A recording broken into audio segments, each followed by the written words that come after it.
You talk about when a young child first learns to identify my toy. Yes, that's the beginning of ego, when the child starts to identify with an external object, and you can see when the toy is taken away from a child after this identification has happened, after it was the child thought of it as my toy, there's enormous amount of pain in the child. The child will start screaming and saying, it's mine, it's mine.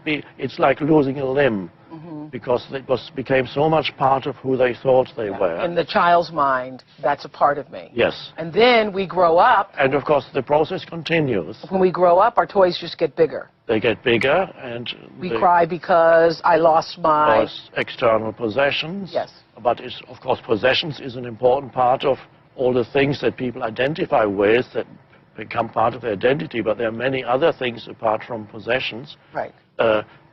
For example, social position, how others see you. Because you say other things that I identifies with is nationality, race, religion, profession, mother, father, husband, wife, so on. Roles they play. Roles they play. Opinions they hold.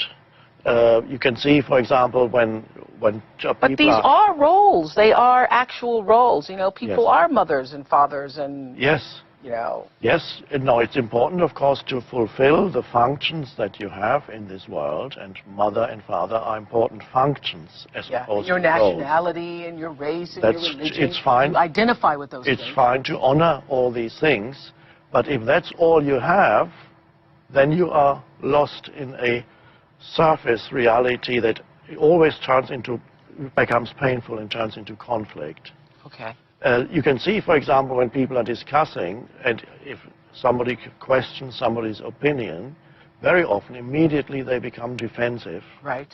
Sometimes even aggressive, or start shouting. Right. And because opinions, again, is another thing that people... my beliefs. Mine. They identify with a thought they hold, a mental position, and then anybody who questions that mental position immediately becomes your enemy, because you believe you're being attacked.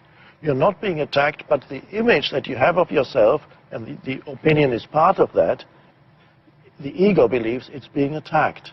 So you're saying that whenever you can see that that's what you're thinking, when you can see the illusion of that, the moment you can see the illusion of it, these are thoughts in my head, this is something I've told myself I believe, this is something I've told myself that I identify with, that when you can see that, the seer or the observer is who you really are. Yes, and the seer or the observer is the presence or the awareness. So you're saying there's two of us at all times? Yes.